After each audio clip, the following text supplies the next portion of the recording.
How to walk up rocks. Once I went rock climbing with a friend a long time ago, and climbs are rated kind of like earthquakes on a logarithmic scale. So a 6.0 rated climb is twice as hard as a 5.0 rated climb. And at the time, I felt comfortable on a 5.5 climb. 5.6 was slightly outside my comfort zone. 5.7 was stretching it. 5.8 was too difficult to be enjoyable.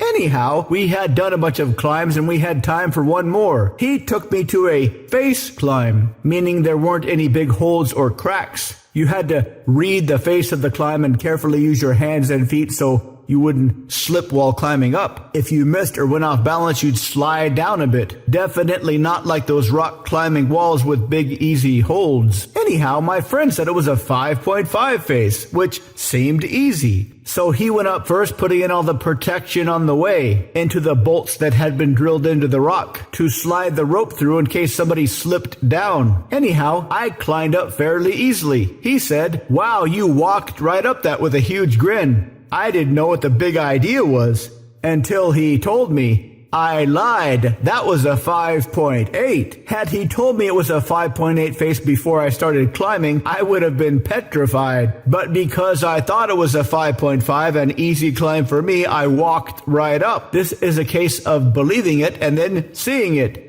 Or believing it and then experiencing it. Belief is something that's usually in the land of LOA mumbo jumbo. The way it's described is almost like a magic trick. If you believe it, you'll see it. As if all you need to do is close your eyes, believe you're rich, and then open your eyes and see a magic bag of money left by the magic money fairy. But the missing ingredient is the behavior that creates the money. If you believe something is difficult, this will affect your actions.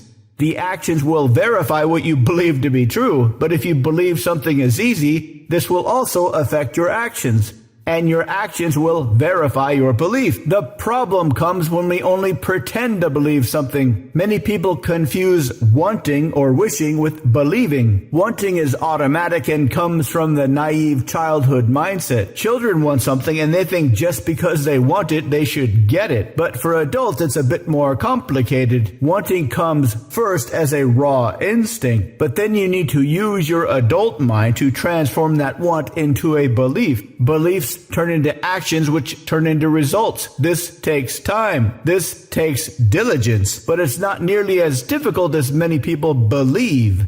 To learn more, visit mindpersuasion.com/3x3.